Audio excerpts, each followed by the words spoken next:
Hello everyone. Welcome to my channel Dentistry Smile. Myself doctor Rachna Singh.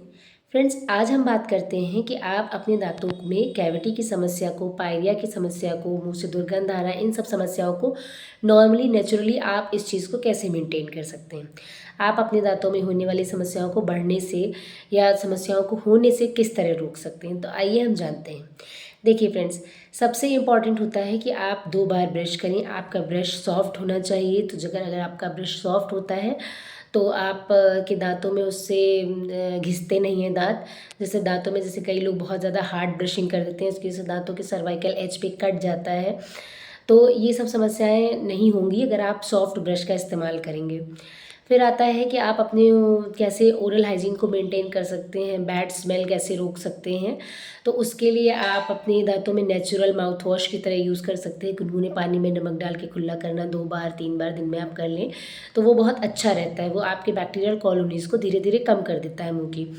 देखिए friends, जो आपकी cavity होती है, बहुत ज़्यादा दांतों में जो कैविटी हो जाती हैं, आपकी कैविटी धीरे धीरे आगे ग्रो करते करते रूट कैनाल के लिए रूट्स को इन्वॉल्व कर लेती हैं, कैनाल्स को इन्वॉल्व कर लेती हैं। तो उससे आपके root canal proper pulp chamber में जब पहुंच जाता है तो उसकी वजह से आपको रूट कैनाल ट्रीटमेंट कराना पड़ता है। तो इट्स बेटर कि आप इसको पहले ही रोक लें। तो अगर आपका एसिडिक पीएच ज़्यादा रहेगा मुंह का तो उसमें कैविटी की ग्रोथ, कैरीज की ग्रोथ बहुत अच्छे से होती है, क्योंकि जो बैक्टीरिया रिस्पॉन्सिबल है उसके लिए वो आपका उस एटमॉस्फेयर में बहुत अच्छे से ग्रो करता है। तो इसके लिए आपको अच्छा ये है कि आप एसिडिक फूड्स का बहुत ज़्यादा सेवन ना करें, बहुत ज़्यादा दांत में चिपकने वाली चीज़ों का सेवन ना करें। तो ऐसा आप जब करते हैं तो आपको आपका दांत का पीएच मेंटेन रहता है ओरल कैविटी का, तो फिर वहाँ पे कैविटी की समस्या कम रहती है। तो इसलिए बहुत ज़्यादा चिपचिपे पदार्थ जैसे कि बहुत ज़्यादा टॉफ़ी है, शुगर है, कैंडीज़ हैं, या फिर आपकी चॉकलेट है, चिप्स, कोल्ड ड्रिंक, ये सब थोड़ा सा आप इसका सेवन कम करें।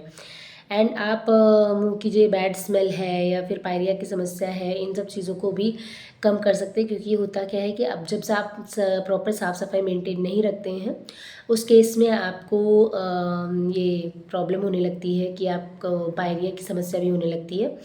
तो इसके लिए आप नॉर्मल गुनगुने पानी में नमक डाल के 2 बार कुल्ला कर सकते हैं, 3 बार कर सकते हैं। एक नेचुरल माउथ वॉश है। फिर आप बीच-बीच में आप रेगुलर माउथ वॉश का, मेडिकेटेड माउथ वॉश का भी यूज़ कर सकते हैं, ताकि आपके ये जो ओरल कैविटी है वो थोड़ी-सी बैक्टीरिया फ्री रहे। जब वो बैक्टीरिया फ्री रहेगी तो फिर आपका bacteria free in the sense, मतलब जितना लिमिटेड बैक्टीरिया है वो तो चाहिए ही चाहिए। बैक्टीरिया फ्री मीन्स कि आपका ओवरलोडिंग नहीं होनी चाहिए, बहुत ज़्यादा, मतलब कि या बहुत ज़्यादा आपको जो बैक्टीरिया डिजीज़ कॉज़ करें, ऐसा नहीं होना चाहिए। तो उस चीज़ की रोकथाम के लिए ये चीज़ें हैं। कुछ लोगों के दांतों में जैसे गैप्स होते हैं, तो गैप के लिए आप ये कर सकते हैं कि इंटरडेंटल ब्रश का यूज़ कर सकते हैं। बहुत ज़्यादा गैप है, डायस्ट्रमा है, जनरलाइज्ड है, सेंट्रल है, तो आप उस केस में आप इंटरडेंटल ब्रशेज़ का यूज़ कर सकते हैं, फ्लॉस का यूज़ कर सकते हैं। और टाइम टू टाइम आप अपने डेंटिस्ट को चेक करा सकते हैं, every 6 month 1 year as required. जैसा आपको लगता हो कि ज़रूरत है दिखाने की हमें इस टाइम पे, तो you have to visit. Then आप ओरल हाइजीन मेंटेन करने के लिए सबसे इम्पॉर्टेंट है कि आप 2 बार ब्रश करिए, गुनगुने पानी में नमक डाल के कुल्ला करिए। फिर आप कुछ भी चिपचिपा खाते हैं तो उसके बाद आप कुल्ला कर सकते हैं। ये तो एक जनरल इन्फॉर्मेशन थी। बाकी आप अपने डेंटिस्ट को दिखाइए रेगुलर, जिससे किसी भी आपकी प्रॉब्लम बहुत लंबी ना जाए। मान लीजिए कैविटी है तो उसका ट्रीटमेंट फिलिंग से हो सकता है। फिर अगर आपको पायरिया हो रहा है तो उसकी आपकी स्केलिंग से उसकी सफाई होके आपको नॉर्मल जिंजाइवा का कंडीशन दिया जा सकता है। डिज़ीज़ को बहुत ज़्यादा बढ़ने से रोका जा सकता है। तो आप 2 बार अपने डेंटिस्ट को भी विज़िट करिए। एवरी 6 मंथ, आप 6 मंथ में 1 बार अपने डेंटिस्ट को विज़िट करिए। ईयर में 2 बार अपने डेंटिस्ट को विज़िट करिए।